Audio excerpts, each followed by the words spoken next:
Gotta secure it, that's for sure. How are you all? Doing okay. How about you? Doing great, thank you. How are you, sir? Good to see you. Good to see you. You doing all right? It's been quiet. Well, It's been quiet. good. It's funny because I was visiting somebody's house. Knock, knock, knock. And there's someone coming in to solicit. It's, So I said, look, here's the deal, you know. And so I can make a phone call right now, but just no issues. that's it. No problem. It was a young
Call to order this New Kent County Board of Supervisors, April 10th, 2023 meeting to order.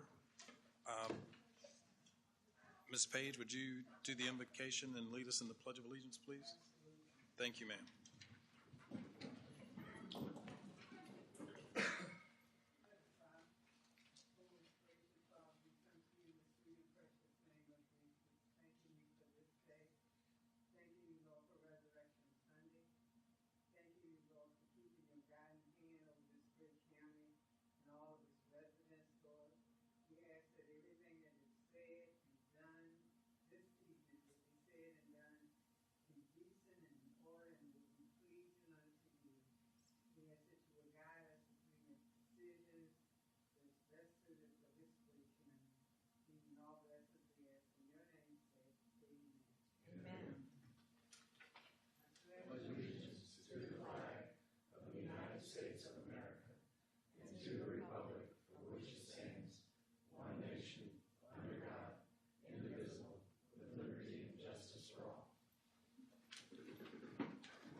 Thank you, Ms. Page. Ms. Watkins, would you call the roll, please? Mr. Evelyn? Here. Mr. Tiller? Here. Ms. Page? Here. Mr. Steers? Here. And Mr. Lockwood? Here. Well, thank you all for being here tonight. We appreciate you being here, and everybody that's watching from home, thank you for doing that. First on our agenda tonight is the consent agenda. Anybody have any concerns, changes, add-ons, whatever?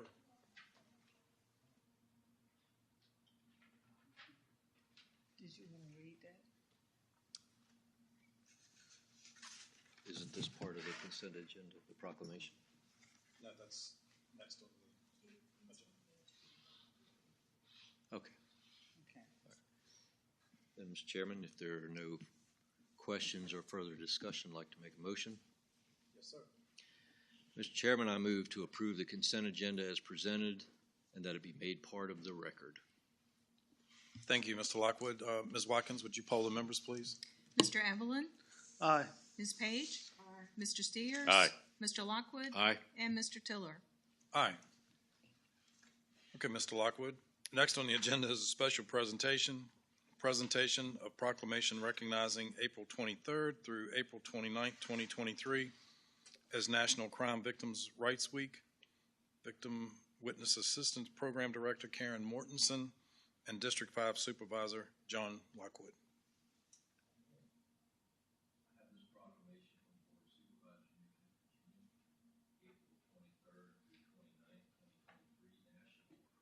Victims' Rights Week. Sorry we missed the first part of that, maybe. Whereas the term victim is more than just a label and has legal standing and protections that go along with it, and whereas crime victims rights acts passed here in Virginia and at the federal level guarantee the victim the right to meaningful participation and use their voice in the criminal justice process, and whereas victim service provider advocates, law enforcement officers, attorneys, and others allied professionals can help survivors find their justice by enforcing these rights, and whereas the right to provide an impact statement ensures that victims' voices are considered in court during the sentencing, and whereas engaging survivors creates responses and services that are credible, meaningful, and centered on individual needs.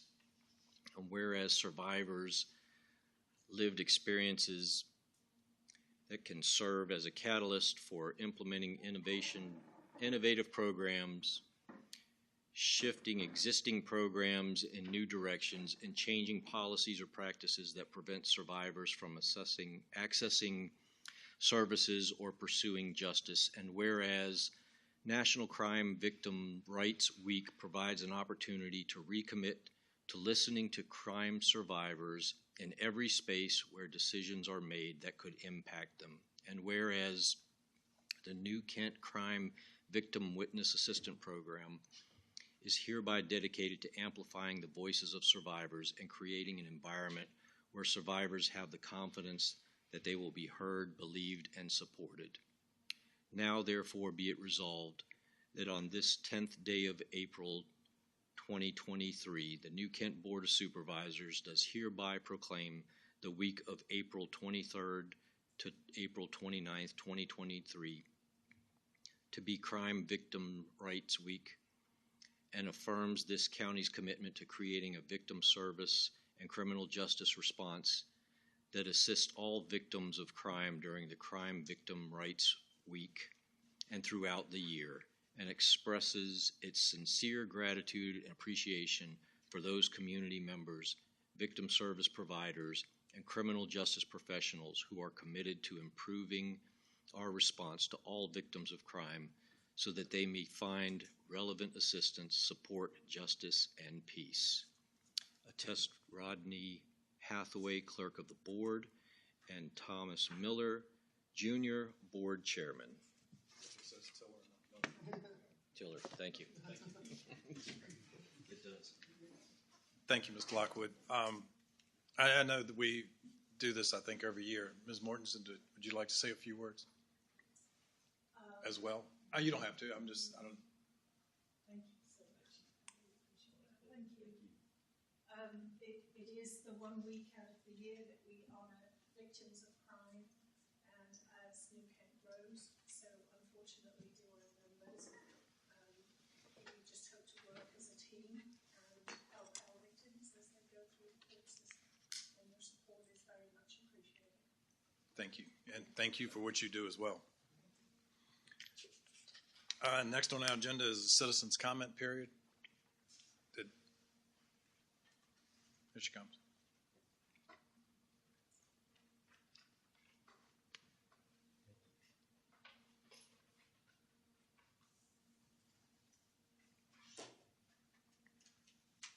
Thank you, sir. John Sanders. Mind you, 3 minutes, and if you 3 minutes, okay. Yes, sir. And quote your name and address for the record, John please. Sanders, 4020 Good Hope Road. I would just like to share with you some observations that we, the taxpayers, see. Last month I was here, and you sold a 2-acre piece that you had purchased in 2014, 9 years ago this week, for the fire station. Then you went up the road 200 yards and you purchased a piece of property, 8 acres, for $345,000. According to your assessment, the value was $121,500. I mean, this is public record. You know, as a taxpayer looking at this, I'm going, what was wrong with the 2-acre piece that was flat, perfectly cleared?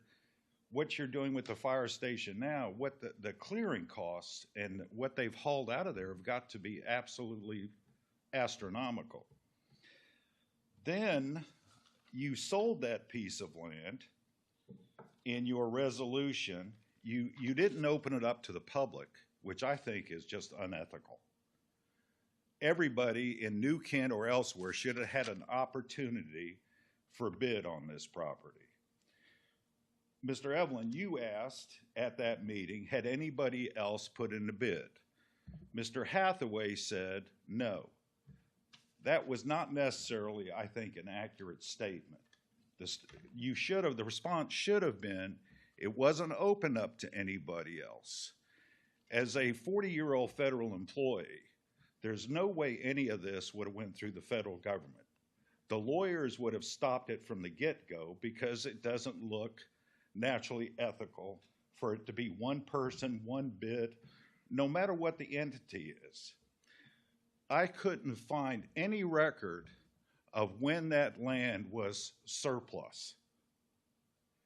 I just think that if you're spending the kind of money you've been spending here and asking us for another 2 cents in property tax, I think that based on the record here, I think that we could do a little bit better, because I just don't understand. Now you're asking for another $300,000. I've been in contracts before. Anytime you make a change, the government's going to be shafted. And $300,000 for 3 dormers and an upgrade in the bathroom seems kind of excessive to me. I just want you to know that these are observations that I've noticed that are part of your record. So I would ask that if you have any more surplus land, you should be treating it just like the state does by Eastern State. Excess land for sale. I just don't think it's right, and I have nothing wrong with the church buying it. I just don't think that the board handled it correctly. Thank you. All right, next on our agenda is the residency administrator's report. Thank you.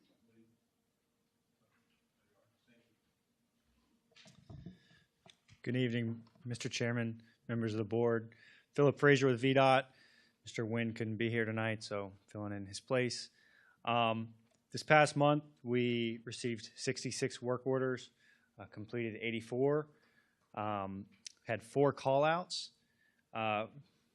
doing our regular spring maintenance right now, pothole patching, shoulder repair, cleaning pipes, getting ready for our first mow schedule, somewhere in the middle of May, late May. So that's what's going on in maintenance. One other thing I wanted to point out was last month we finally completed the Route 618 Olivet Church pipe rehab project that was funded with your secondary 6-year plan funding that we've been planning for a couple years. I know Mr. Evelyn has a joke on the 6-year plan every year, so I'll wait for it. But we finally completed that project. I think we said that we were going to have the road closed for 2 to 3 weeks. We were able to get it open after 7 days. You know, I don't know if you've ridden by there and looked at it, but it looks pretty good. So beyond that, if you have any questions, I'm more than willing to answer. Well, thank you. Mr. Steers? Yes, sir, Mr. Frazier. The only thing I have is at Chesapeake Circle, you know, where Antonio's is, when you're coming out there, there was a sign there that said no left turn, and that sign is completely gone. It was replaced once before by a citizen, but the sign was there. But now the sign is completely gone, so it can't be a citizen putting it back in the hole, if you know what I mean. So it's kind of dangerous because people are coming out and going left, and they haven't. Yeah, I know what you're talking about. Yeah, but that's it. Other than that, thanks for all you're doing. Okay. Travel? See you again, Ms. Frazier. It's been a while. Yeah. I only have one thing. I've received an email at 4:30 this afternoon from Congressman Whitman's office regarding I-64 exit ramp 205, calling about some type of problem on the entrance ramp. But that's all the email that I got. You check that out tomorrow. Could you possibly forward that email to Marshall or myself? No. But it was, so 64 going east at the exit ramp on 205, the westbound side. On the westbound side. Yeah, Okay. The exit ramp. Okay. And there was no detail. But I'll forward it to.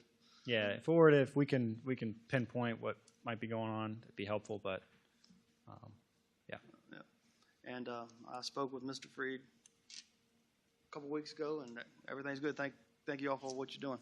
All right. Cool. Mr. Lockwood? I don't have anything new. I've been working with Jeff Allgood to make some arrangements in our area, so thank you. Ms. Page? Well, I have a ton. Okay, so I have Kenthurst Farm Lane, I believe. It's on 249 on the westbound side. If it's possible to have a curb sign there, you come around the curve, and it's an entry into the into 249. However, it's a blind side; you can't see it. So you're thinking the sign be installed on 249 or on Kenthurst Lane? 249. On 249. Yes, sir. Okay. All right. Yeah, we can look into that. At the end of Stage Road and 249, the stop bar needs to be repainted. Okay. think, is Stage Road on the Stage Road on the resurfacing schedule this year? 249. I think Stage Road is on the resurfacing schedule this year, which if it is, I hope so. and it might be just a piece, I'm not sure what piece it is, but if it is, then that typically gets refreshed right after the resurfacing, but we'll definitely check into it. Okay, so if it is, that cuts out all of that. And we go to Good Hope Road, where Good Hope Road is having the same thing as crumbling asphalt, where potholes were, and they were filled. Now it's just crumbling up. That's on Good Hope and North Waterside. Okay. Same thing's going out here on the Courthouse Circle, where we had a couple of potholes filled, but now we got the crumbling of some potholes coming up. And I think that's all. Thank you for all the work that you did on Oliver Church Road You're welcome. and the amount of time that it took to do that, and also replacing this pipe out here by the post office. Our question is, when you leave here on the westbound side, the first curve you come to, it's a dipping curve. Can anything be done with that curve? You probably It's have to point it out It's a curve, specifically. and it's a dipping curve. Okay, that's going westbound. Westbound. Okay, we can look You'll into see it. it Is there tonight when do you you have an leave here. address, an exact address of where it is? It's just, Just outside on the heading to the Yeah. right. Okay. yeah. It's past the, would it be in the school zone, Chief Bailey? It's right past the school zone, I think. Just past the When you get to it, you're gonna know it. Okay. You can just send me a text and say, I got it. Okay. Okay. Thank you so much. We can look at it. You sparked my memory when you brought up Stage Road. I failed to let you guys know that you passed a resolution probably 7 or 8 months ago about Stage Road being restricted to through trucks. That was actually approved by the commissioner end of last week. So we're in the process of having those signs created and then hopefully have them up within the next couple weeks. So, And I have one more thing. okay. Just one We'll more. play ping pong. The arbors. The otter? Wait. The arbors. Okay. Is that something we can talk about? We can talk about it here. The arbors, they had their roads, they were supposed to be having their roads turned over to VDOT. Has that been done yet? I do not know. If you I could will- check on I will that look into and it, give me yeah. a follow-up, I'd appreciate it. Thank you.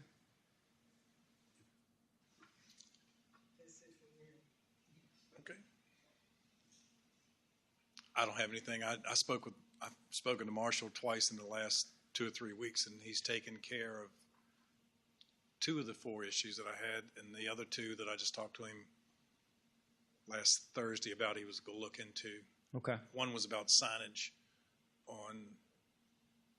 at the intersection of 640 and Route 60. So Henpeck? No, 640, No. Old Roxbury Road. Old Rocks. Okay. Like if you're coming out of Woodhaven Shores and you're coming out to 60, Yes. when you stop at that stop bar there and look east, there's a double sign there. One says do not enter, and the other one I think says wrong way. And if you pull up to that stop bar, it does create a little bit of a blind spot right there. Yeah, we took a look at it, and yeah, if you're stopped at the stop bar, the sign is definitely there. You can see under it to a certain degree. What I would always encourage folks is when you stop at the stop bar, if you have to creep forward, typically stop bars are set back about 14.5 feet from the edge of the roadway. So if you have to creep forward a couple feet to get better sight distance, you're of course able to do that. But yeah, so we can take a stronger look at it, but I called on behalf of my granddaughter who just got her learner's permit, and she just about pulled out in front of somebody there a couple of weeks ago because she looked and didn't see anybody and then started to go. And okay. fortunately, my daughter was paying a little more attention to the traffic than she was. Sure. So, but that was the reason I called, and he said he was going to take a look at it. Okay. All right, thank you. That's all. All right. Thank you for everything. Thank you. Next on the agenda, presentations, Buc-ee County Comprehensive Plan Update Steering Committee, Charter of County Administrator, Mr. Hathaway. Thank you, Mr. Chairman and members of the board. Before you is Resolution R-10-23. It's a resolution to amend the charter of the Comprehensive Plan Steering Committee. As you are aware, we are deep into the process of rewriting and updating the county's comprehensive plan, and we're really starting to get involved now in the transportation portion. We think that it would be a good thing for the steering committee to have input from the Board of Road Viewers. Therefore, the amendment that you have before you to the steering committee charter adds a member of the Board of Road Viewers to the steering committee.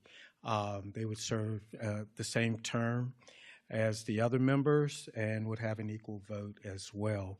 We also have, and later on when you get into your appointments,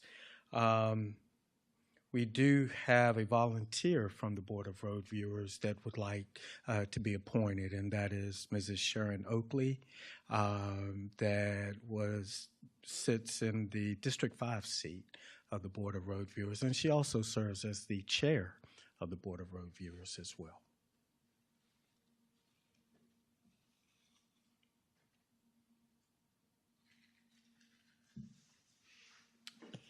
Mr. Chairman, Mr. Lockwood. if there's no further discussion, I'd like to make a motion. Yes, sir. Mr. Chairman, I move to adopt Resolution R-10-23 to amend the New Kent County Comprehensive Plan Update Steering Committee Charter. Any other questions? If not, Ms. Watkins, would you poll the members, please? Ms. Page? Aye. Mr. Steers? Aye. Mr. Lockwood? Aye. Mr. Evelyn? Aye. And Mr. Tiller? Aye. Well, we do have 7 public hearings tonight, but we cannot start those for another 7 minutes. So we'll move on down in the agenda to the elected officials' reports. Mr. Steers, do you have anything? Yes, Mr. Chairman. On March the 25th, the Woodhaven Shores had their annual meeting at the Providence Sports Rec Center, and I was invited to speak. And I just want to give you a heads up. The DCR is requiring that they call in. No. DCR is requiring them to expand the spillway on the dam. And they've spent over $100,000 in engineering to widen the spillway. And it seems that after all this work has been done, DCR has come back to announce that they may need to widen it even more. And they're a little upset. So, and they have a permit that it should be done by December 31st of 2023, which that's certainly not going to happen. But it may be that sometime in the near future they may be coming to the board to ask for some assistance in trying to help offset the cost of widening the spillway. So just want to give you a heads up that that'll probably be coming sometime down the road. And that's it. Thank you. You talking about the main spillway there at entrance 1? Yes, sir. And I just, out of curiosity, how they're going to widen the spillway without widening the road? Or they plan on widening the road on both sides of the spillway as well? Well, the road goes across the spillway. Right, I know. Yeah, they'll have to expand the spillway and certainly repave the road and all that. Okay, I just want to make And, sure that was I mean, they've had a couple of different estimates. One was 600,000 and another one like 800,000. And I think you guys know that Woodhaven Shores does not have that kind of money sitting around to be throwing out at that kind of expense. So, yeah, I think it would behoove the county to step in and see what we can do, because we certainly don't want them to lose their dam and lose the lake. Thank you. Thank you, Mr. Steers. Mr. Evelyn? Just one thing. As you know, I sit on the New Kent Education Foundation board as the board representative, and they're going to be having There's Strides for Schools 5K event at Colonial Downs on April 29th. So I encourage everybody to go to their website, sign up. If they can't be there, make a donation. This event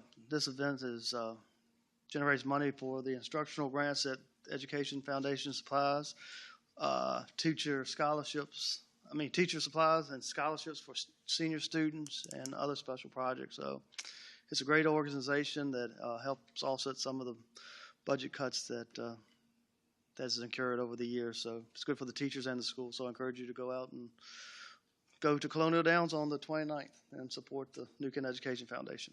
Thank you. Thank you, Mr. Evelyn. Mr. Lockwood? On April Fool's, April 1st, the Clean County Committee held its semi-annual recycling shredding event, and I just wanted to report that the only joke of the day was on us with the weather, but it turned out to be a good day. We collected thousands of pounds of paper and had it shredded on site for folks. We got about a half a tractor trailer full of tires out of the county, and a lot of electronic stuff that were being disposed of are going to be discarded properly. Lions Club also collected eyeglasses and hearing aids, and they have a campaign that they're doing to recycle plastic bags. The county has been the beneficiary of a few benches that they donate in exchange for those bags.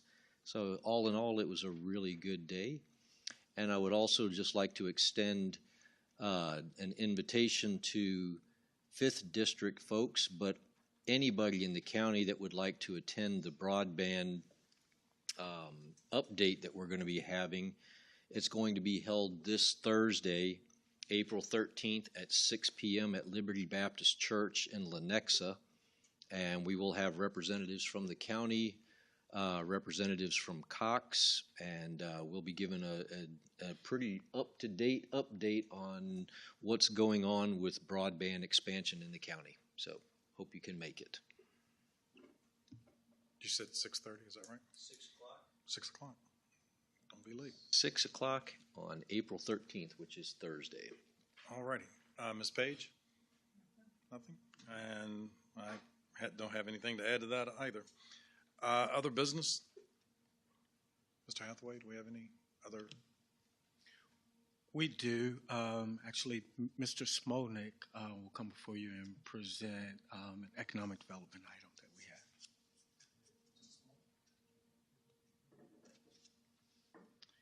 If we could come back to other business after the use permit, after our public hearings tonight, we would appreciate that. Appointments. I do have one announcement, though, outside of that. May 13th is the opening day of our farmers market season. I'd like to make the public aware of that. It will be our kickoff from 9 a.m. to 12 p.m. at the corner of Route 106 and New Kent Highway. We're still accepting applications for vendors, but we currently have a lot of vendors scheduled, more than last year. So we're excited about the new season. Thank you. Thank you, Mr. Hathaway. Is that it? Okay. Appointments delegated by district. Anybody have any? Appointments not delegated by district. I do. Mr. Lockwood? Mr. Chairman, I move to appoint Sharon Oakley to the Board of as the Board of Road Viewers representative to the Comprehensive Plan Update Steering Committee. I think the board will do very well having Ms. Oakley as that representative. She's very, very well informed, very active in that committee. Anybody else? If not, Ms. Watkins, would you poll the members, please? Mr. Steers? Aye. Mr. Lockwood? Aye. Mr. Evelyn? Aye. Ms. Page? And Mr. Tiller? Aye. Boards and commissions not delegated by district?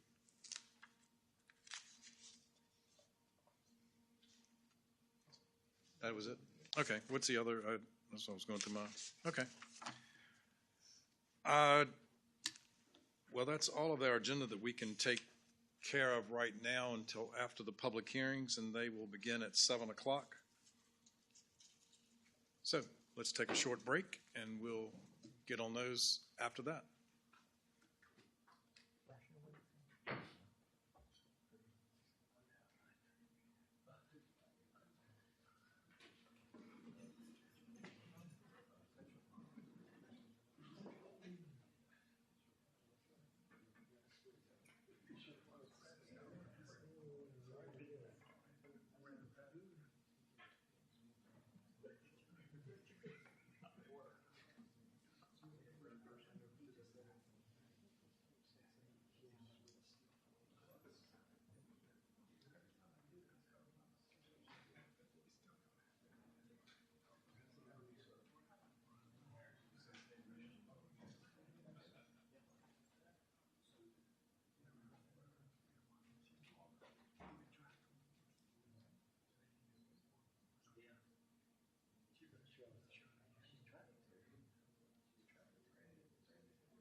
Call this meeting back into order. Before we start the public hearings, I think Ms. Watkins reminded me, we had a date change on a meeting. Is that correct that you had asked for, Mr. Evelyn?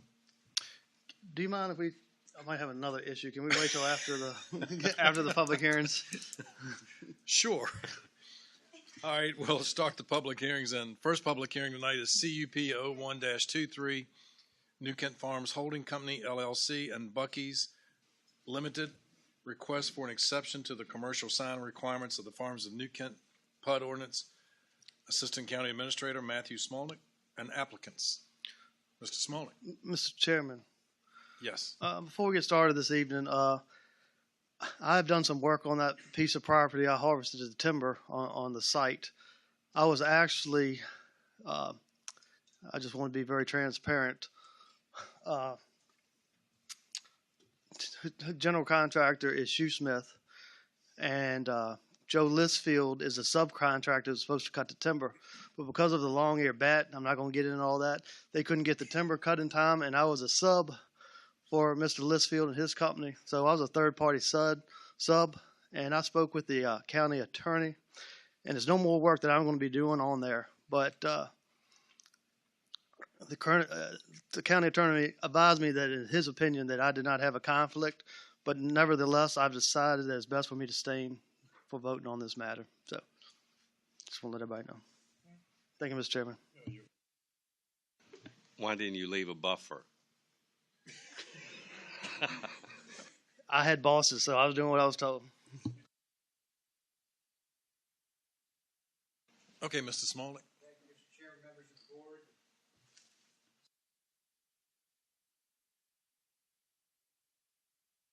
the board. Application to request up to a 125-foot tall pylon sign on current tax map 22A5A. I've got a location map here in a second.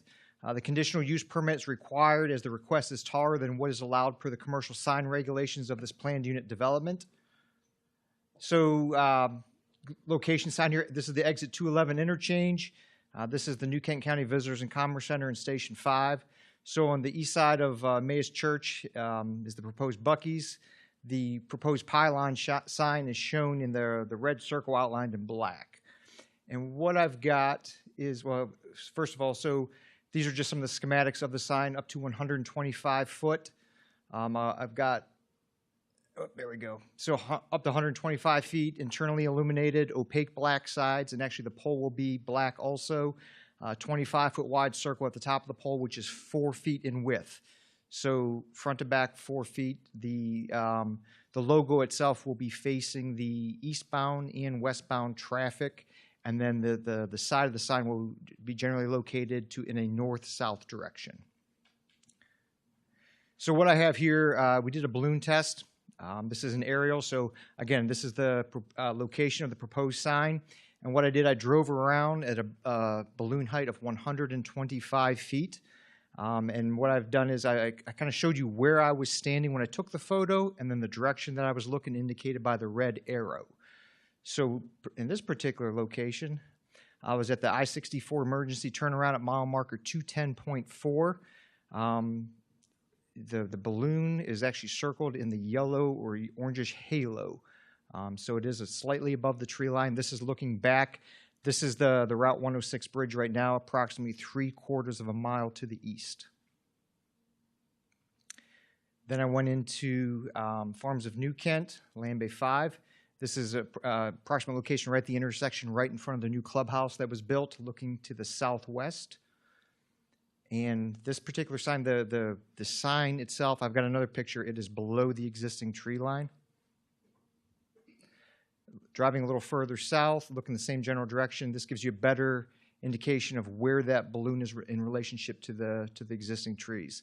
That's 125 foot in height. And from this area right around here, you'll be looking not directly at the side of the sign, but again, that sign is 4 feet in width and is 4 feet in width, and it's black, looking directly from the north and from the south. And then I went up to, we're going to call it the second roundabout, at the groves to the right and the arbors to the left. And at this particular point, you cannot see the balloon. The trees that are along the east side of Emmaus Church, That's an existing buffer with the groves. Those trees remain, and there's additional trees in the median that are remaining today after all the logging operations. Driving a little further south to give you an idea, this is the vineyard that is leased by New Kent Winery, and this was the construction entrance for Shoesmith when they were doing the site work for all the homes that were built here over the last year and a half. So there, you can see here, this is the vineyard in the picture, and you can see the sign as indicated in this picture. And driving a little further south, almost as you come into the roundabout, obviously that's the county's pump station. This is the logged area, and you can see the balloon, which in fact you would be able to see the sign, but you're essentially right on top of the property here, just north of, we're going to call it the first roundabout, north of Interstate 64. So there's some proposed conditions that staff has drafted for this particular application. Up to 125 feet measured from the ground level. It should be internally illuminated, a non-glare of a static display, no flashing lights or changeable copy, no audio sounds emitted from the sign. The sides of the sign and the support pole shall be black. No radio, telecommunication, or antenna of any kind shall be mounted on the sign. We don't want to make this a cell tower. And then this conditional use permit, there's a sunset clause on here. If a final CO has not been issued for the automobile fueling station within a period of 10 years after the issuance of any use permit, then this would become null and void. So just put a sunset clause to guarantee that they get a CO on this particular facility. Planning Commission, they met on March 20th. They voted 8-0 to 1 with a favorable recommendation of approval with the conditions as proposed. That's all I have for my presentation. Mr. Stan Beard from Buc-ee's is also here. I'm not sure if he's going to say a few words or he's here to answer any questions at the appropriate time. Thank you, Matt. Does anybody have any questions for Mr. Beard?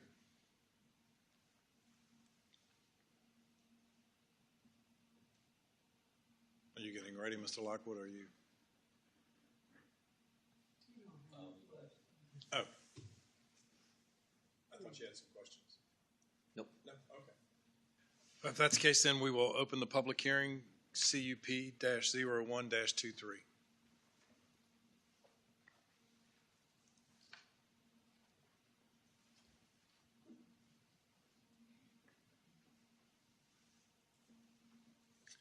When I call your name, I'll ask you to come to the podium, state your name and address for the record, and we'll allow you 3 minutes to speak.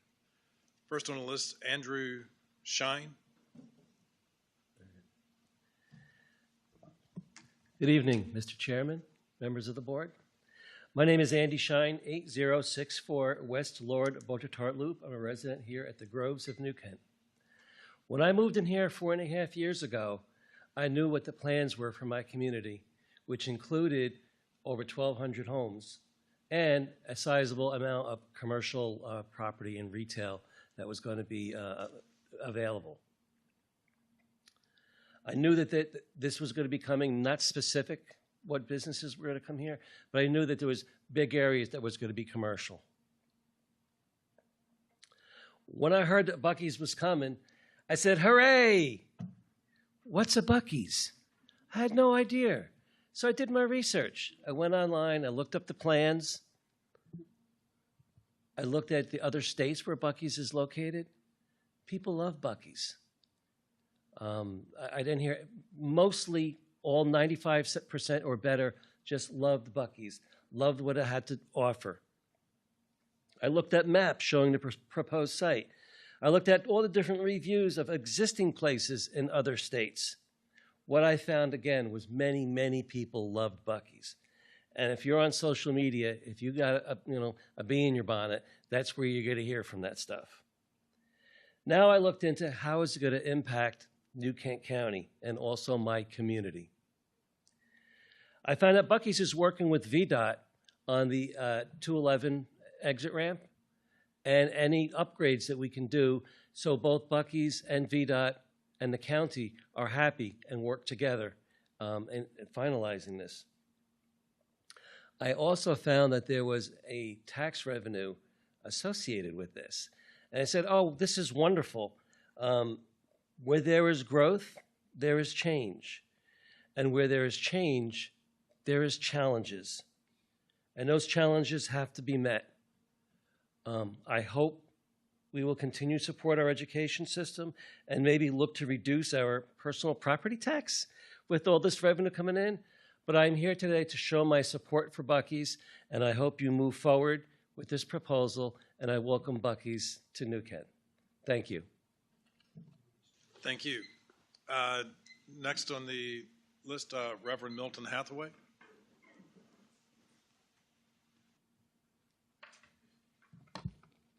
Good evening, Mr. Chairman and members of the board. I'm Milton Hathaway. I live at 9001 Crumps Mill Road in Quinton. I'm here in support of this conditional use permit. I think sometimes when you have a preacher on a microphone, 3 minutes doesn't work, but I'll do it much less than that. I had the opportunity to visit a Buc-ee's in Lexington, Kentucky. It is absolutely outstanding. I had no idea what Buc-ee's was, but I can tell you everything that I saw was absolutely quality. And I've talked to a number of people in the community. I get the same sentiments. I had the opportunity to serve on the Planning Commission for 12 years, and I understand the importance of smart planning and smart zoning. I think this is the epitome of this, and I hope you will support this amendment. Thank you. Thank you, Mr. Hathaway. That's all that's signed up.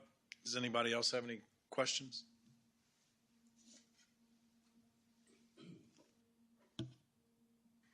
If not, I will close this public hearing. And if anybody has any questions for either Mr. Smolnik or Mr. Beard. Okay. Mr. Chairman, I have a motion. Thank you, Ms. Page. Mr. Chairman, I move that resolution R-08-23 be approved. Thank you, Ms. Page. Ms. Watkins, would you poll the members, please? Mr. Lockwood, Aye. Mr. Evelyn, Ms. Page, Mr. Steers, Aye. and Mr. Tiller. Aye. Thank you. Item 3, public hearing O-04-23, text amendment to section 2672B1 of the New Kent County Code to change the Tunstall Precinct polling place. Mr. Hathaway.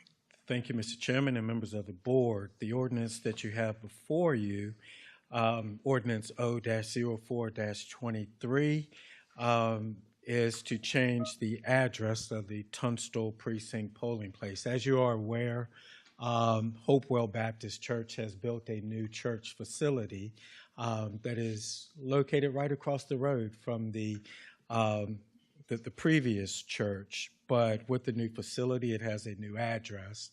And section 26-72B1 states the address of that polling facility, which will need to be changed. Therefore, the new address is 5113 Hopewell Road, New Kent, Virginia.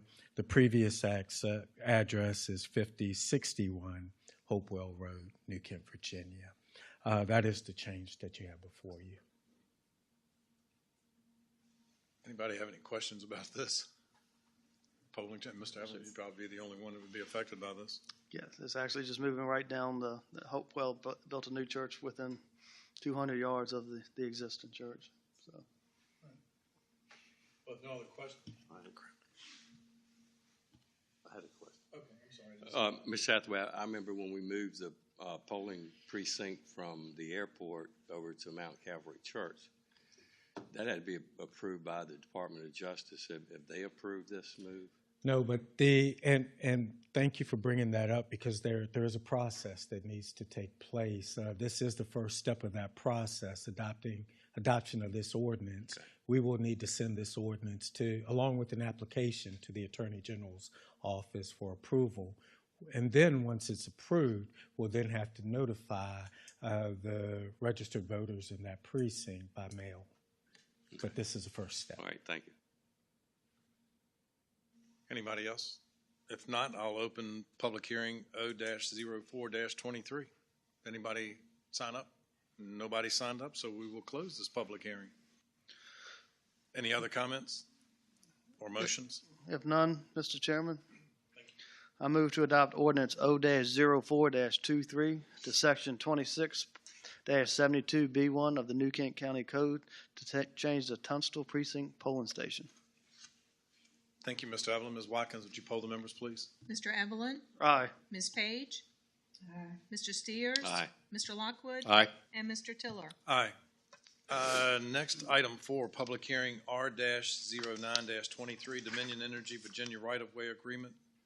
County Administrator, Mr. Rodney Hathaway. Thank you, Mr. Chairman. Members of the board, we have received a request from Dominion Energy Virginia for an easement across property that the county owns along Olivet Church Road, Route 618. The purpose of this easement is for the installation of an additional power line to serve Land Bay 5 of the Farms of New Kent to stabilize the electrical grid in that area, which will also help out on that area of Olivet Church Road. The property that Dominion needs an easement for is where our water tower is located along Olivet Church Road. And you have before you Resolution R-09-23 authorizing me to execute that easement agreement. Thank you, Mr. Hathaway. At this time, I'll open public hearing R-09-23. Anybody sign up? Nope. And I will close this public hearing. Thank you, Mr. Hathaway. Anybody have any questions or motions for Ms. Page? Mr. Chair, there are no questions, discussions. I have a motion.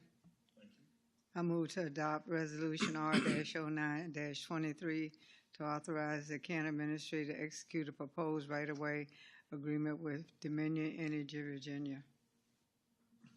Thank you, Ms. Page. Ms. Watkins, would you poll the members, please? Ms. Page? Mr. Steers? Aye. Mr. Lockwood? Aye. Mr. Evelyn? Aye. And Mr. Tiller? Aye. Item 5, public hearing, proposed FY24 New Kent County General Government Budget. Mr. Hathaway. Thank you, Mr. Chairman and members of the board.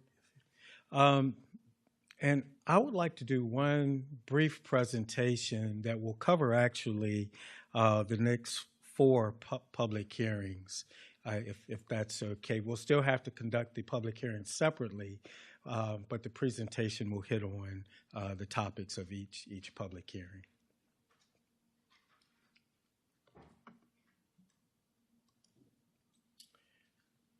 The proposed FY24,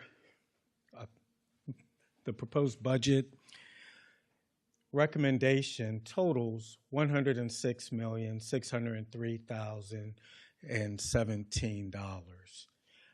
This proposed budget includes a real estate tax rate of 69 cents per 100, which is a 2-cent increase. Our current rate is 67 cents. And I'll break down the reasoning for the 2-cent increase. Our current budget, our FY23 budget, totals $90,544,175. So therefore, the proposed budget for FY24 reflects a $17 million increase. You've seen the spreadsheet. I won't spend a lot of time, but this is $16 million increase. I won't spend a lot of time on this, but this tells you, this lists all of the funds, the accounts of the county, and shows the history from FY22 to FY24, so you can see the increases over time. What I will focus on is Fund 11, our general fund, which shows a $12.9 million increase. The reason I won't spend a lot of time on the other accounts is because a lot of those accounts reflect state and federal funding that we get that we don't have a lot of control over, and also special taxing revenues that we receive, such as the Central Virginia Transportation Authority, and we don't control that tax rate or the revenues that's set by state code. So in our general fund, which is our main operating fund and what we use to fund our county departments, we are showing a significant increase of $12.9 million. This slide is a breakdown of that $12.9 million. As you can see, the majority of that fund is Colonial Downs revenue. This is not new revenue for the county, but it is the first time that we've included this revenue in our budget. Previously, we've set aside all Colonial Downs revenue for our broadband project, which is a $33 million project that is under construction. We have saved enough money to move forward with the broadband project, and we are moving forward with broadband. And now that we have a track record of it, since it's been 3 years now, we have a good idea and a good handle on the annual receipts of that funding. So we are proposing to begin to budget that and include that in our operating budgets. But we're following the direction of the board to set aside this funding for one-time purchases and capital projects. And that's what's being proposed here. The $10.1 million, all is planned for capital projects. The next big revenue source is our real estate rate, which is $1.7 million. And that's with the 69-cent rate. If we held that at our 67-cent rate, that would bring in just under $1 million of revenue. 1 penny on our tax rate equals $410,550 roughly. To give you an idea, our sales and use tax, we've seen good increases in that, and I think that's an indication that New Kent has a strong economy here, and it's good to see a positive number and a healthy number there. Mills tax, we've also seen good increases there. Comp board funding as well. Personal property tax, I do want to bring to your attention, when we set our personal property tax last year, we were able to break it up into vehicles and then boats and campers. We set a separate rate for that. That was done by authorization of the General Assembly for the pandemic that we were in. That authorization goes away next year, FY25. So we will have to look at that and set a flat rate for vehicles, campers, boats, trailers. That will have to be one rate, but we can keep the separate rates for next year. And the slide you have before you is how we propose to allocate the new revenues. With the 12.9 number, if you back out the Colonial Downs revenue, which we set aside for capital funding, we really have $2.8 million of new revenue with the 69-cent rate. This slide before you lists the proposed expenditures of that additional revenue. The lion's share being personnel actions and adjustments. And after that, our school transfer, as I'm recommending $600,000. I will say it is far less than what was requested by the schools, but it's what was felt is affordable at this time.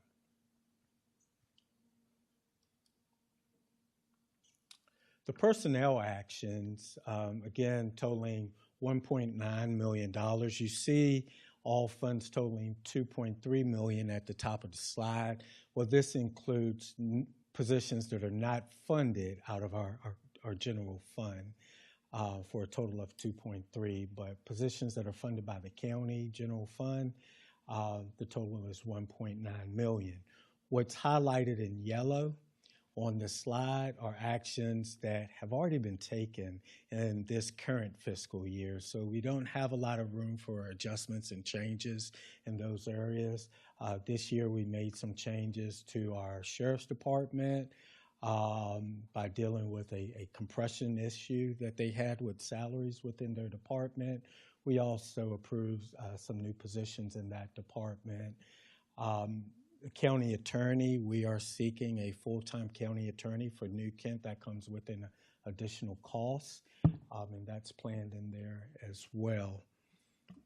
We, with the appointment of Matt as our assistant county administrator, that was actually a savings for the county. So we've included that, and it was a savings because Matt has also retained the role of economic development director as well, so we did not have to hire a new economic development director.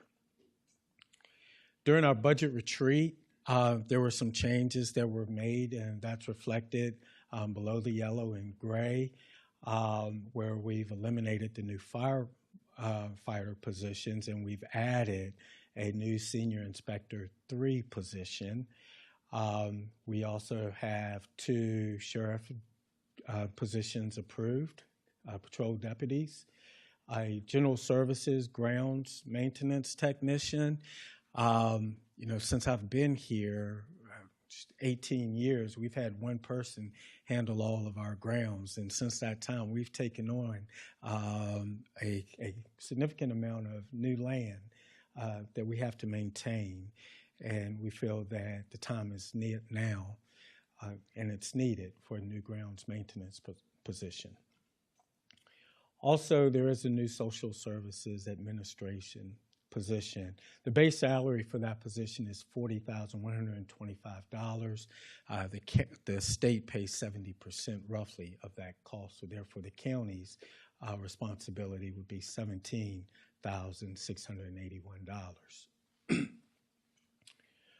Also, we've proposed some upgrades, including a financial services position, converting a part-time accounting assistant to a full-time position, upgrading a building inspector to a building inspector 2 position, and upgrading a registrar position, the deputy registrar position, which I believe was overlooked in the salary study that was performed last year, as that salary was not changed. And we're proposing to make that adjustment in next fiscal year. Other items, additional costs to personnel. I am proposing a 2% cost of living increase. I'm also proposing that we implement the second phase of the salary study that was conducted last year.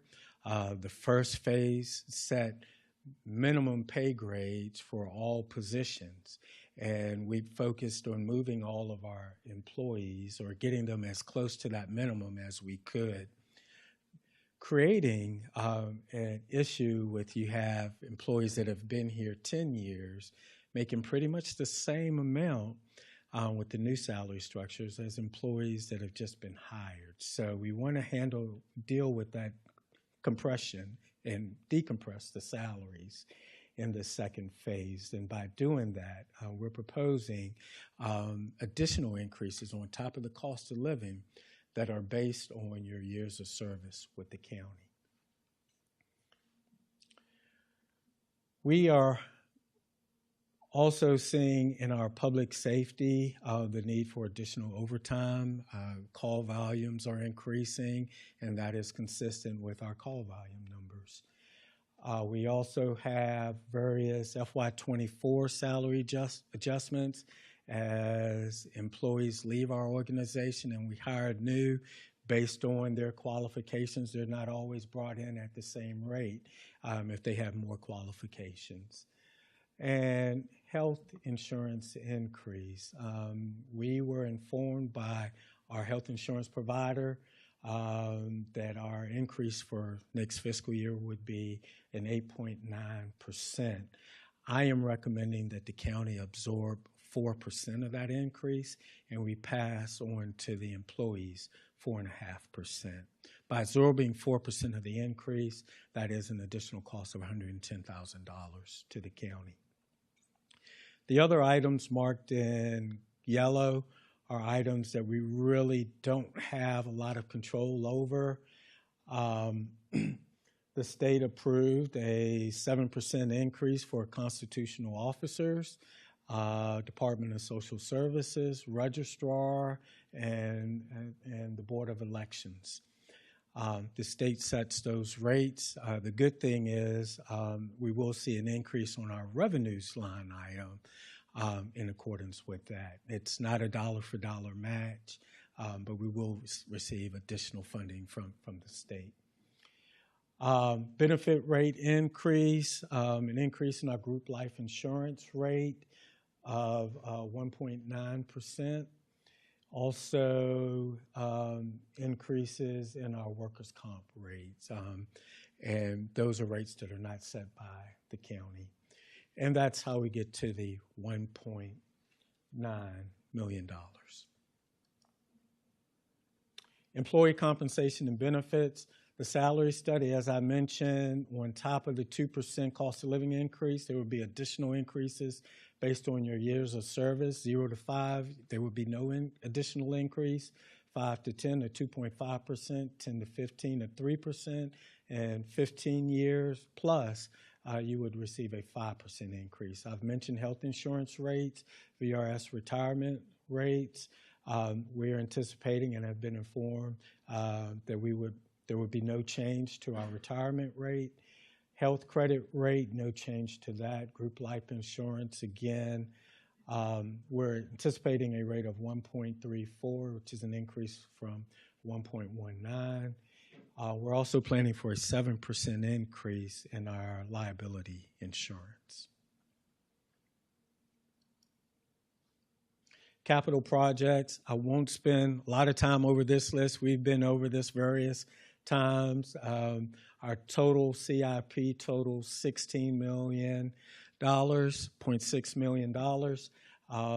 A good portion of that is the construction of a new fire station in the Bottoms Bridge area, which we've estimated at just over $7 million.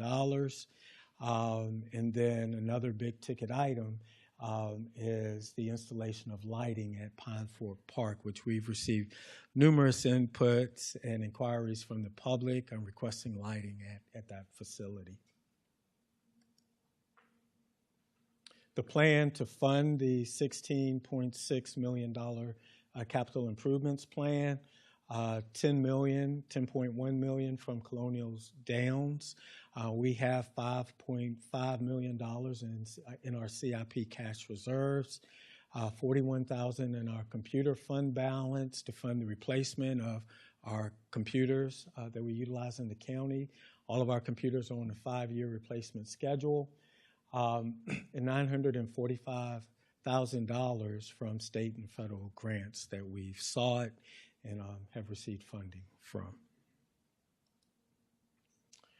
Our public utility fund, which is a separate public hearing, we are proposing no change to our water and sewer rates. We're proposing no change to our connection and availability fees.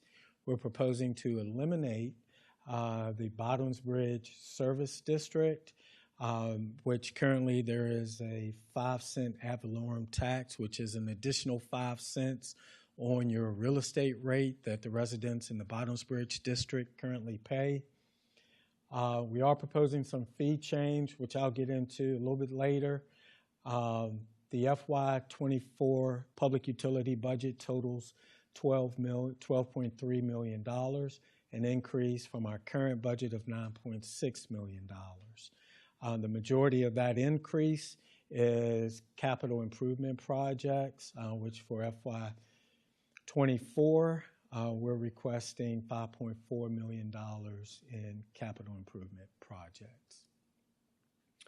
You've seen the list of capital improvement projects, so I won't spend a lot of time on that. And I'd like to say for the public too, this presentation as well as the full budget recommendation is on the county's website. If you go to the financial services webpage, you can see a line-by-line proposed budget of what's being proposed.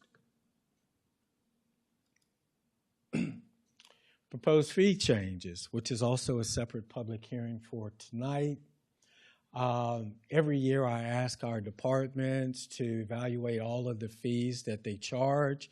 to make sure they're consistent with the cost of the county that the county incurs in providing those services.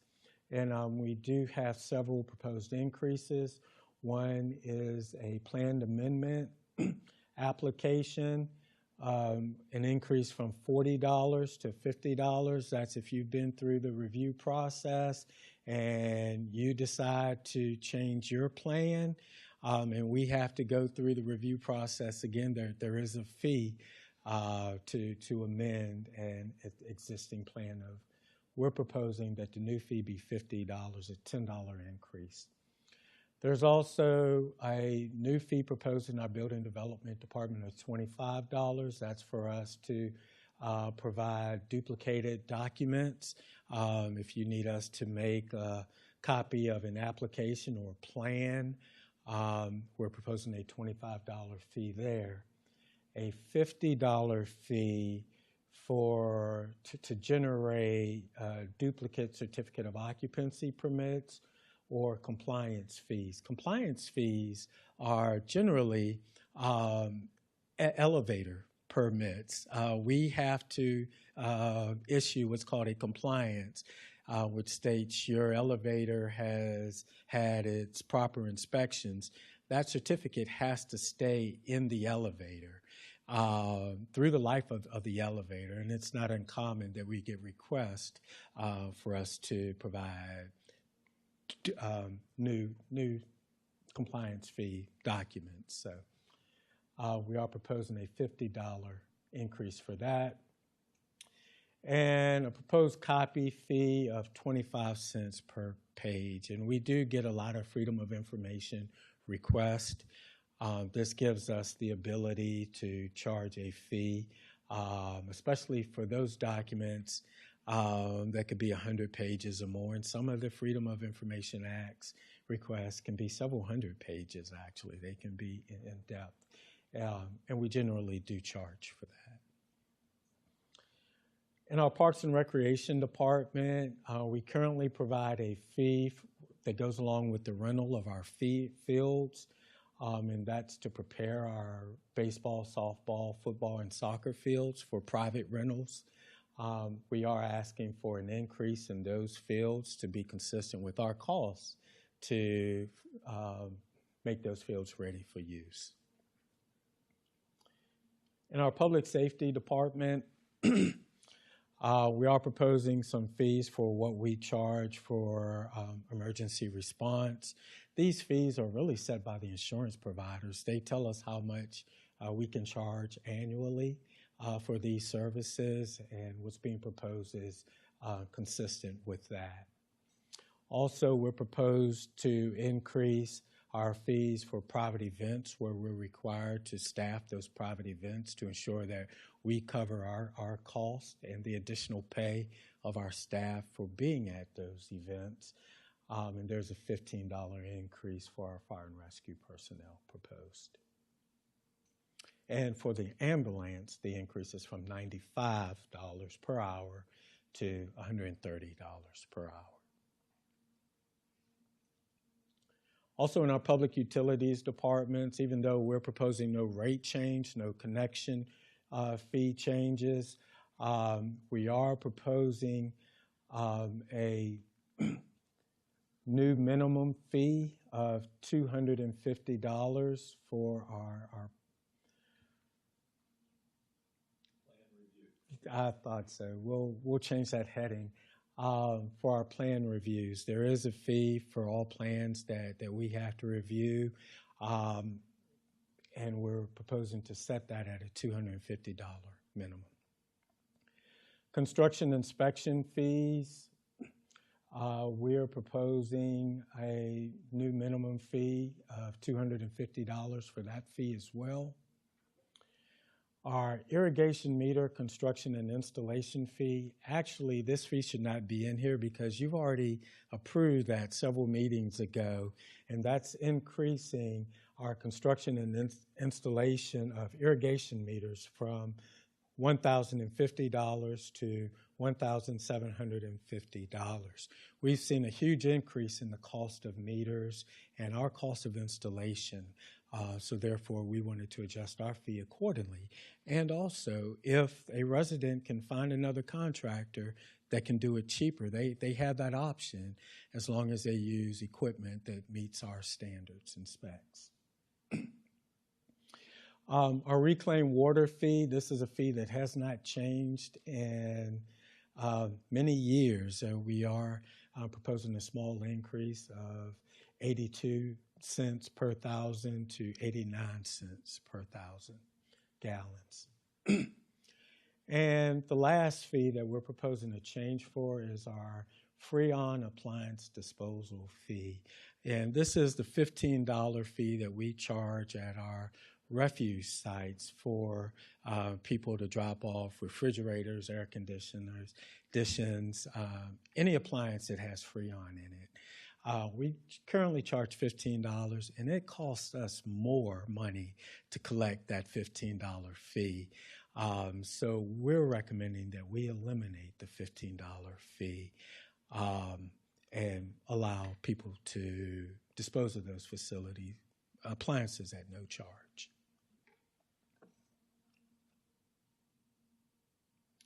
What's next in the budget process? By state code, the board cannot adopt a budget within 10 days from the public hearing. So we're proposing consideration of the FY24 budget at your April 25th work session. And I'd be happy to answer any questions. And that concludes my presentation. Thank you, Mr. Hathaway. Anybody have any questions for Mr. Hathaway? Probably after the public hearing, maybe. All right. At this time, rather, I will open the public hearing for proposed FY24 New Kent County General Government Budget.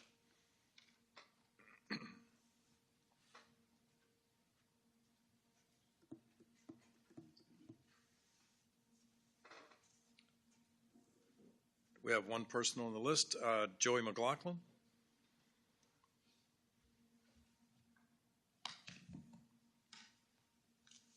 Hey, good evening.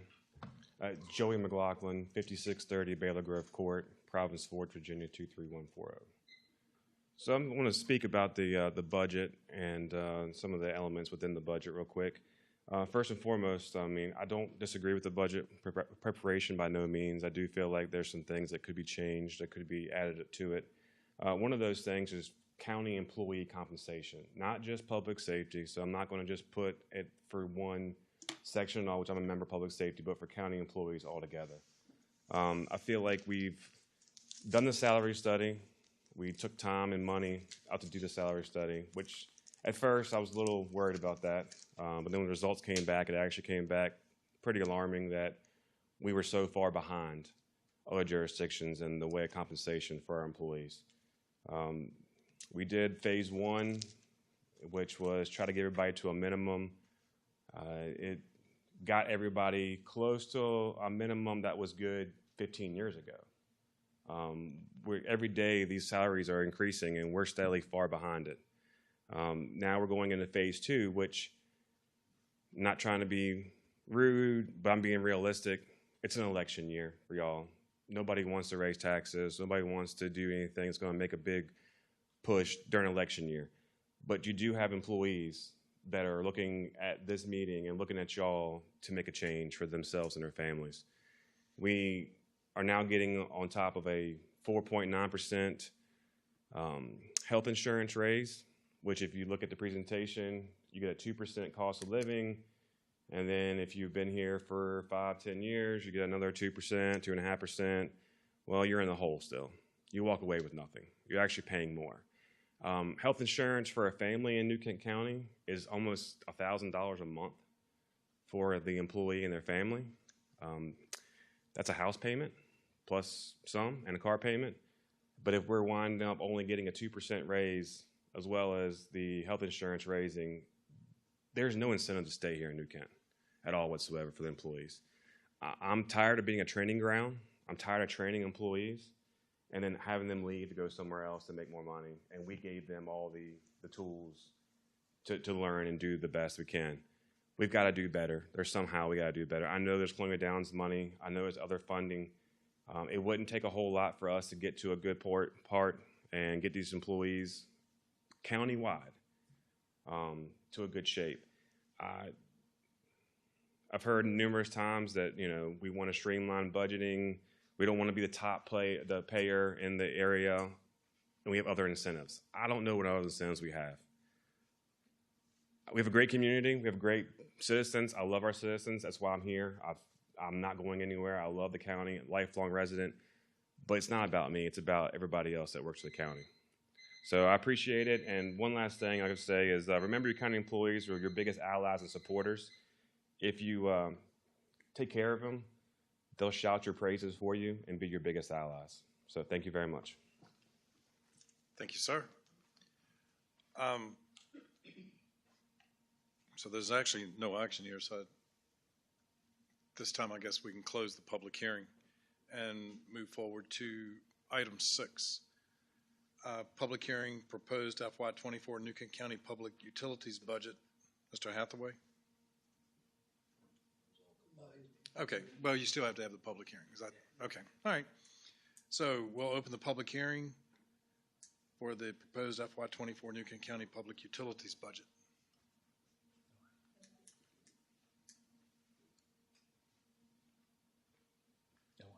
No one. So we'll close that public hearing.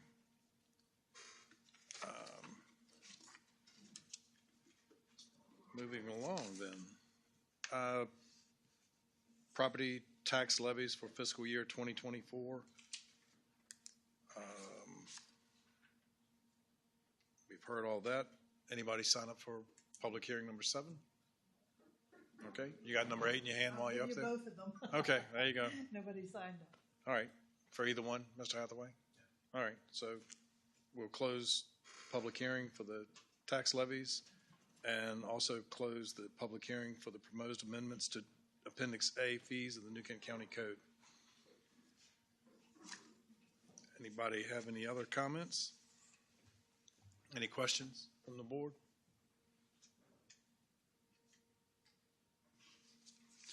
I just have a few comments. I know we all probably received some emails today, probably the first ones I received on the budget. And obviously, I do have some concerns about the increased tax rate. Everybody is having a hard time. Inflation is hitting everybody at home. There's no question about that. I've heard a little chatter too about the Colonial Downs money and putting that into the general fund. Like Mr. Hathaway stated a little while ago, we do have some history with that, for the last 3 years.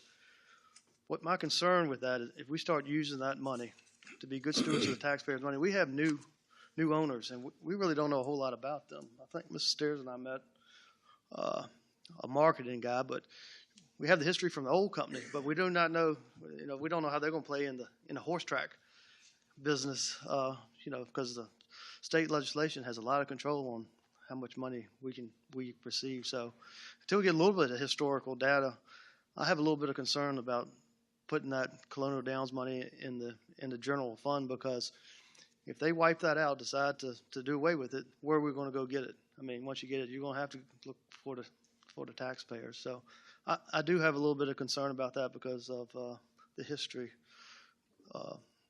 not history of the new owners. So it'd be interesting to see how they expand in the next couple of years and how they work with us. But we still have a few days to work on this budget, and I'm sure it's going to be some changes. It always is the last couple of weeks. So I've heard the emails, we heard your concerns, and we'll take action in 10 days. If I may, Mr. Chairman, our historical use of the Colonial Downs funding also has also saved us a considerable amount of money too. We just built a $35 million school that we only had to borrow $22 million for. by using Colonial Downs fundings and other set-asides. If we didn't have those set-asides, our debt service, our annual payment would be a lot more. The same with broadband, the same with the proposed fire station for next fiscal year. The Lenexa Fire Station? Yeah, and Lenexa Fire Station. There is definitely a savings, an annual savings by us cash funding these large capital projects. That's a great point too, and the county's growing. We all see that. And obviously, we're going to need a new middle school too, and we're going to have to come up with money for that, and we keep that one-time money for projects like that. I really feel like we're being very fiscal responsible to the taxpayers of the county by doing that. Mr. Chairman? And I would just like to kind of second what Mr. Evelyn said as far as keeping Rosie's money out of the general fund. In addition to having new owners at Colonial Downs, there's also a new casino in Portsmouth that just opened. There's still one sort of proposed in Richmond. So we really don't know what the gaming revenue is going to continue to be going forward. And I think it is prudent that we keep that money for capital projects. It has saved the taxpayers considerable money in the projects that we were able to accomplish and self-fund them without borrowing, without raising taxes. And I think if we continue to do that, it is also a very wise way to use the funds available. Thank you. Thank you, Ms. Lockwood. Ms. Page? No? Mr. Steers? Yes. I mean, I hate to be the turd in the punch bowl, but, we have inflation is out of sight. Reuters has reported today that inflation in 2023 predicts it's going to be the worst yet, and the worst is yet to come. And inflation will be at levels never seen for decades. Forbes, inflation may get worse this summer. Fox Business experts warn of a recession coming in 2023. Gasoline prices will soar this summer for two reasons: switching from the summer blend or from the winter blend to the summer blend, plus OPEC cut production of 1 million barrels a day a couple weeks ago, which we haven't even seen the response from that. And I spoke with our finance lady today, Rebecca, and bless her heart, she does a great job. She's a super employee. And I was looking at where can we go into this budget and see what can be cut. And I suggested leaving the schools out and social services and departments like that, but to go through each department to see if we could just cut what's the minimum we could cut out of each department to bring the budget in line with the $800,000 that we need. I was thinking it'd be 0.5%, maybe 1%, and I was way off. Rebecca reported it'd take 9.87% cut in each department, and I'm not willing to go down that road. So you guys can relax. It's getting harder and harder for people to even borrow money from the banks because of the collapse of Silicon Valley Bank a couple weeks ago, and interest rates right now are at 5%. So we're living in some tough times, and I think they're going to get worse. I saw where one community yesterday on Easter, they dyed potatoes instead of eggs because it's cheaper to buy potatoes than it is eggs.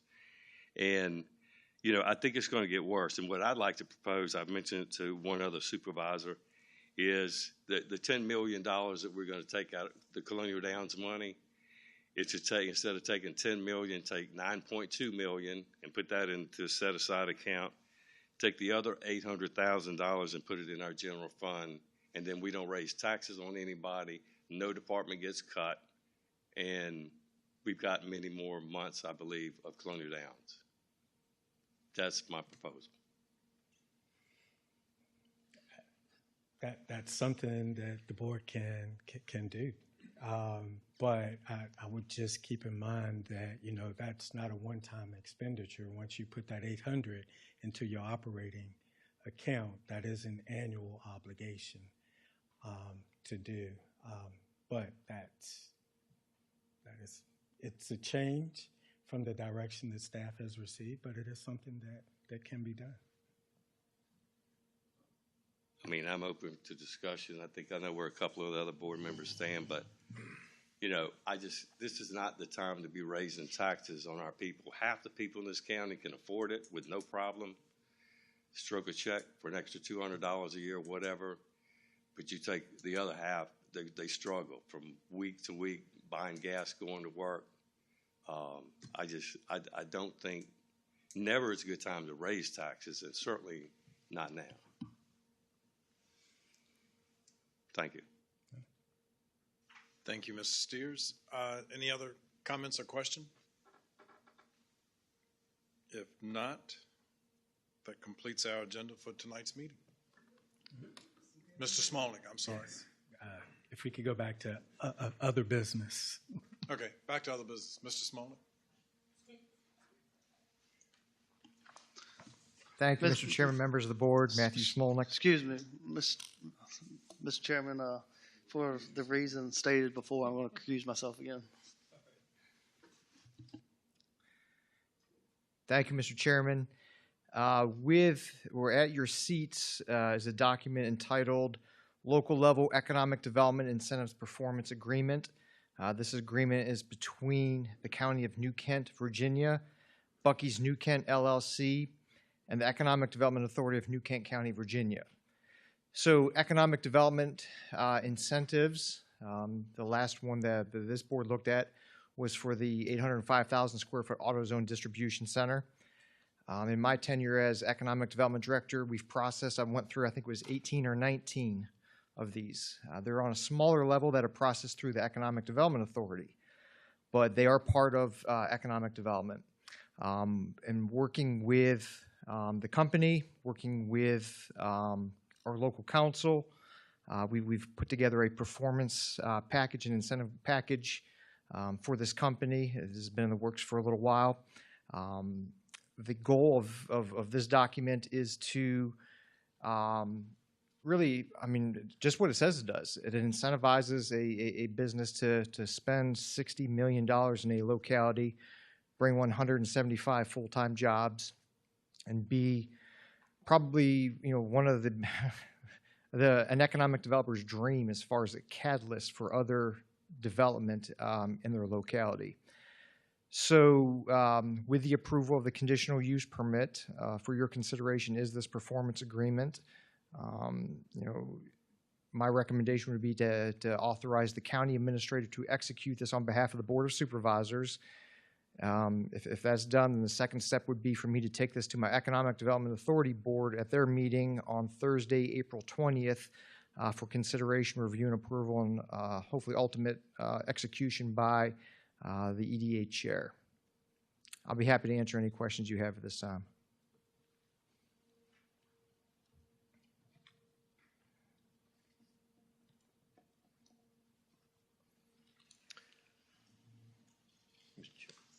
Yes. Just for clarification, just would like to, without having to go through the whole thing again, is this the document that we looked at the other day? It is, yes, sir. Okay.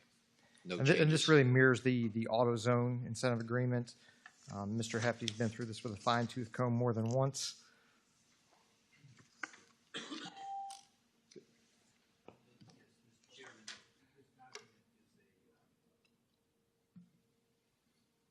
Mr. Chairman, I'll try again. Sorry about that. This is an agreement between Buc-ee's and the EDA and the county that is very similar to the one that was approved for the AutoZone. It commits the company to make a $60 million investment in the county, bring 175 jobs, and build the Buc-ee's. And in return, over a 10-year period, they get a grant equal to the B-Pol taxes paid and a portion, 50% portion of the food and beverage tax. And there's also a water and sewer availability fee incentive grant to cover the costs for getting that to the site. I'd be happy to answer any questions if anybody has anything. Does anybody have any questions for Mr. Hefty or Mr. Smolnick?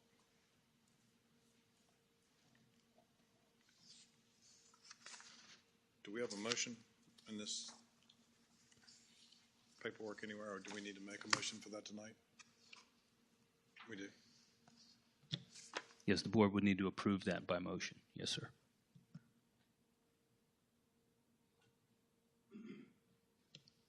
And the motion should state that I'm authorized to execute this agreement on your behalf.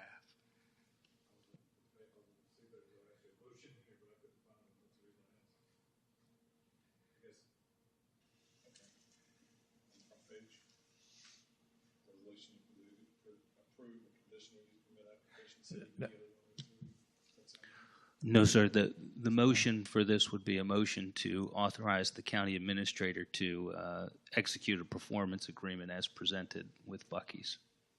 Mr. Chairman, so Thank you. Any other questions? If not, Ms. Watkins, would you poll the members, please? Mr. Steers? Aye. Mr. Lockwood? aye. Mr. Evelyn? Ms. Page? And Mr. Tiller? Aye. Thank you. Thank you. Now, Mr. Evelyn, you want to come back? Yes, sir. Oh, there you are.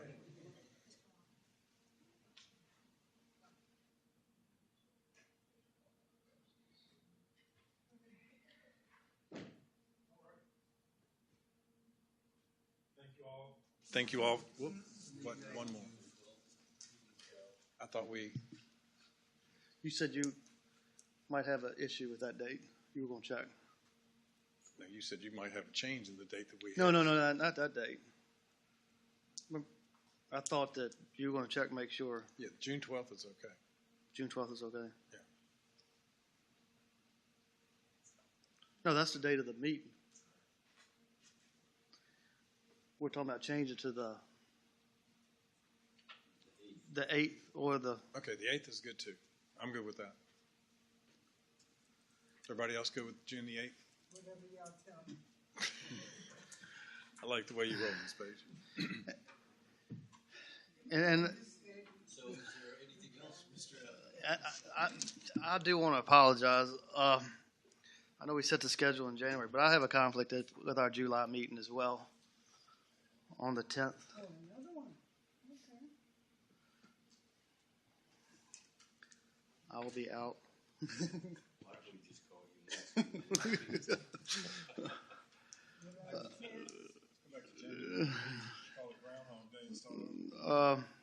But if this cannot be moved, I understand that. But could we move it down to like the 13th, that Thursday, from the 10th?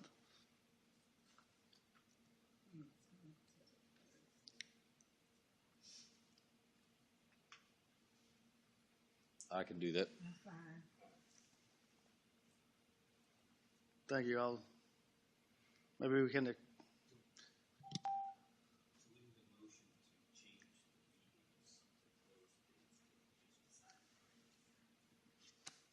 I think Mr. Evans should make that motion. I'll make it. Huh? Okay, will you make it? You ready? Yeah. All right. Thank you. Mr. Chairman, I move that we move our June 12th meeting to June 8th and our July 10th meeting to July 13th for our regular meeting. Thank you, Mr. Lockwood. Ms. Watkins, would you poll the members, please? Mr. Lockwood? Aye. Mr. Evelyn? Aye. Ms. Page? Mr. Steers? Aye. And Mr. Tiller? Aye. Thank you all very much. You done, Mr. Evelyn? Yes, sir. Okay. Our next regularly scheduled meeting with the Board of Supervisors will be held at 6 p.m. on Monday, May the 8th, 2023, and the next work session will be held at 9 a.m. on April the 25th, 2023. Both meetings here in the boardroom of the County Administration Building. And Motion for adjournment? thank you, Mr. Evelyn. Ms. Watkins, would you poll the members? Mr. Evelyn? Ms. Page?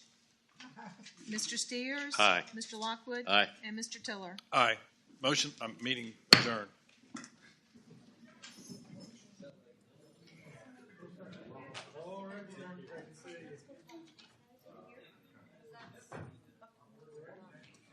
in. He represents Buc-ee's, and Matthew might be able to give some